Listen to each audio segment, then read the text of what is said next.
As of noon yesterday, we had 108 cases. As of noon today, we had 142. So our numbers continue to expand and grow in this community. She mentioned the fact that 40% of our cases are between the ages of 20 and 39, but I want to point out that 80% of our cases are between the ages of 20 and 59. We have about 17% over 60, and we've had 2 cases under 19 so far.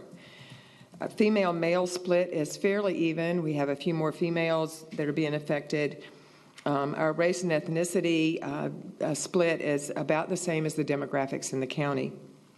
Roughly 1 in 5 reported cases have been hospitalized due to COVID-19 infection. Yesterday, or the day before, we reported 1 in 8. Our hospitals are reporting increased acuity in the patients that are having to be hospitalized. We expected that, and we're seeing it.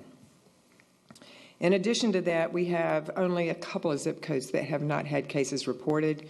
One is right smack in the middle of town, where we don't have a lot of residents to begin with, and the other is in the far north, which I think may be more lake than anything else. So anyway, at this point, 21% of the individuals that we've seen have ever been hospitalized. Some of those have been discharged at this point. We do not have any deaths in North Carolina to COVID-19 so far. Yesterday, the state put a temporary order in place that deaths to COVID-19 had to be reported, so we'll know when that occurs. But at this point, that has not happened in North Carolina. That's the data that we have available to us right now. I want to make sure that you understand that we have a data group that includes both hospital systems as well as Medic and the health department that are continuing to work on improving our data.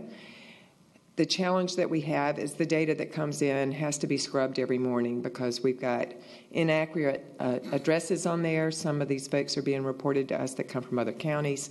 So we're wanting to make sure that the data that we report is accurate, and we'll be getting that out as quickly as we can.